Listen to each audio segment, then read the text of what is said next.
অনেকদিন পর নিজেকে সময় দিতে পারলাম। তো আজকে একটু যাব ঘুরতে। আসলে এতদিন এত কাজবাজে ব্যস্ত, তার মধ্যে নিজের শরীরটাও খুবই খারাপ। সবাই তোমরা দেখো যে আমি কতটাই রোগা, শরীরটাও ভীষণ খারাপ। তো সুযোগই পাই না, তাই আজকে একটু ফাঁক পেয়ে বেরিয়ে গেলাম। তার আগে আমাদের মনসা মাকে প্রণাম করলাম। আর এখানে আমাদের কাল রাত্রিরে পুজো হয়েছিল কালিয়া শনি ঠাকুরের। তো সেখানেই প্রণাম করে নিয়ে আমি চলে গেলাম স্টেশনে ট্রেনের জন্য অপেক্ষা করছিলাম। ট্রেন আমার এসেও গেছে আর আমি গন্তব্য জায়গায় পৌঁছেও গেছি। দেখো চারিদিকটা এত ফুল না, আমার মনটা ভীষণ আনন্দ। তো দেন আমাকে তাড়াতাড়ি যেতে হবে, কারণ মুভিও শুরু হয়ে যাবে। তো দেখো তার আগে আমি কিন্তু সব্বাইকে অনেক ভালোবাসা দিলাম আমার তরফ থেকে।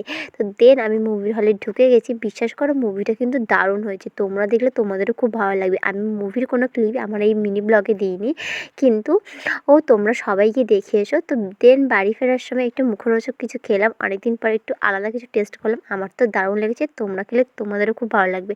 চলো পরের মিনিটে দেখা হবে। চলো টাটা, সবাই ভালো